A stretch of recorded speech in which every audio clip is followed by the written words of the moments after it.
This name was given to the statue of a mysterious deity alleged to be worshipped by the Knights Templars. The latter, although a powerful and wealthy order of chivalry, came to be distrusted by church and state at the beginning of the 14th century, and were disbanded. They were accused of heresy, of worshipping the devil in the guise of Baphomet, and of practising homosexuality. The order was put down with the utmost severity, and its Grand Master, Jacques de Molay, burned at the stake. The accounts given of this mysterious statue, by the accused Templars when they were brought to trial, are confused. Some of their evidence was extracted under torture, by people who were determined to get evidence that the Templars were secret devil worshippers.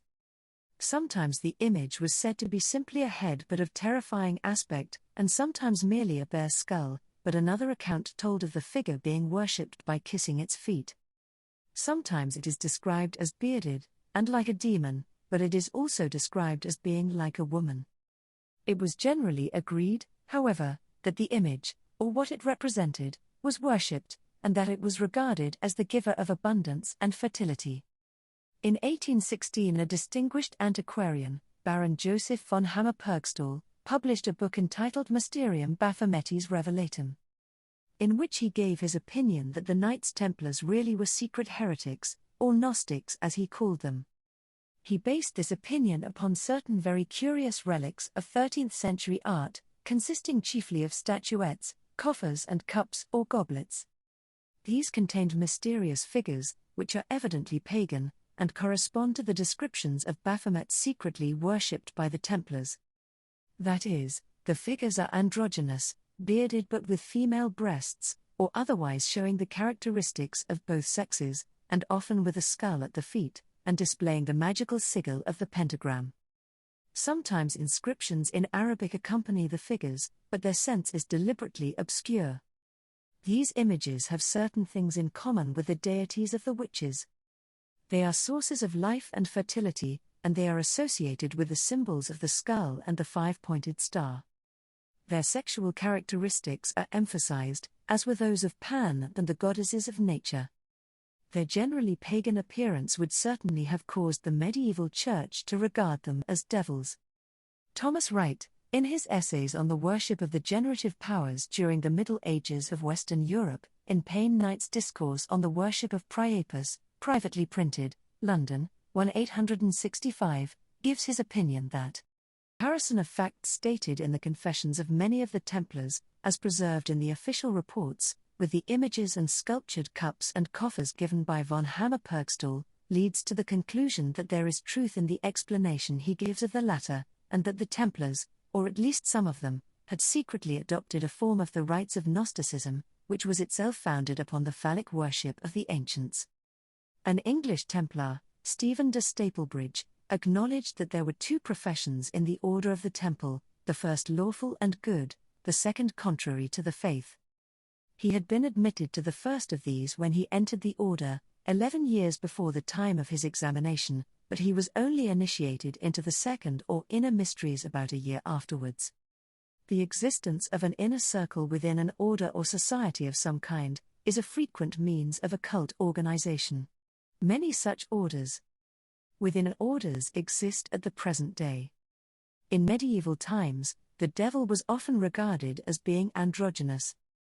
The card called the devil in the old pack of the Tarot de Marseille represents him thus, and the Old English word scrat meant both a devil and a hermaphrodite.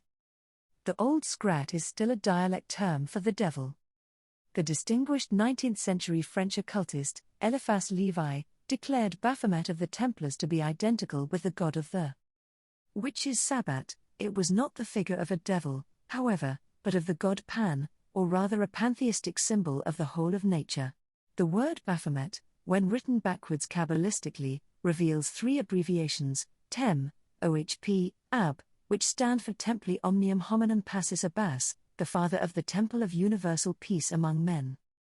This explanation may sound somewhat far-fetched, but Eliphas Levi was in touch with secret occult fraternities which preserved traditional knowledge, though he often wrote in an obscure and devious style, being anxious not to give too much offense to the Catholic Church. There is a very curious and interesting carving in the Church of Saint Mary in France, which is traditionally said to be a representation of Baphomet. It is a horned and winged figure, bearded but having female breasts, and it sits cross-legged, rather like the old Gaulish figures of the Celtic horned god, Cernunnos. The idea that God, containing all things, was therefore androgynous, is a very ancient and widespread one. It occurs in the collection of magical legends of the witches of Ultali, which Charles Godfrey Leland published as Aradia, the Gospel of the Witches. In this, the legend of Diana states, Diana was the first created before all creation, in her were all things, out of herself, the first darkness, she divided herself, into darkness and light she was divided. Lucifer, her brother and son, herself and her other half, was the light. The same idea occurs in the mystical symbolism of the Kabbalah. The Sephiroth, or divine emanations from the unmanifest, which are arranged as the Kabbalistic tree of life, represent the attributes of God, and of these some are male and some female. S. L. MacGregor Mathers, in The Kabbalah Unveiled, Routledge and Keegan Paul, London, 1957, has pointed out how the translators of the Bible have smothered up and glossed over every reference to the fact that God is both masculine and feminine.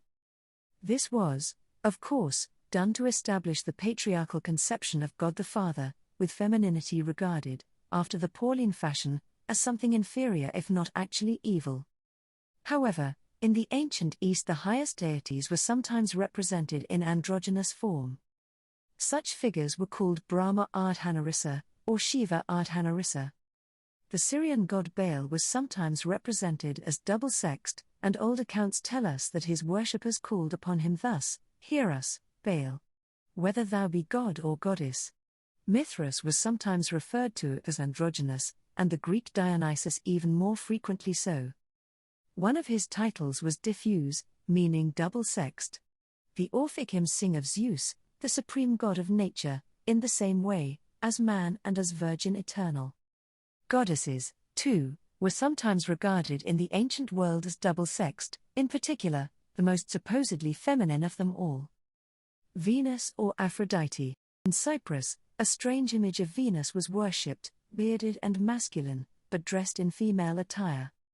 At the festivals of this worship, transvestism was practiced, women wearing men's clothes and men dressing as women. Similar festivals honored the goddess Astarte, and it is interesting to note that transvestism was condemned by the Christian Church, which associated it with witchcraft. There seems no particular reason why transvestism should be regarded as wicked, when one comes to think of it. It is probable that the real cause of the Christian and Old Testament denunciations of the practice lies in the fact that it was a custom carried out in honor of pagan deities. The figure of Baphomet, therefore, is connected with worship of great antiquity, the depth and widespread nature of which have been little realized, on account of the veil which has been drawn over these matters. Only in the present day has this veil of pudeur begun to be lifted, when people have come to realize that the obscenity of the old nature worship was mostly in the eye of the beholder.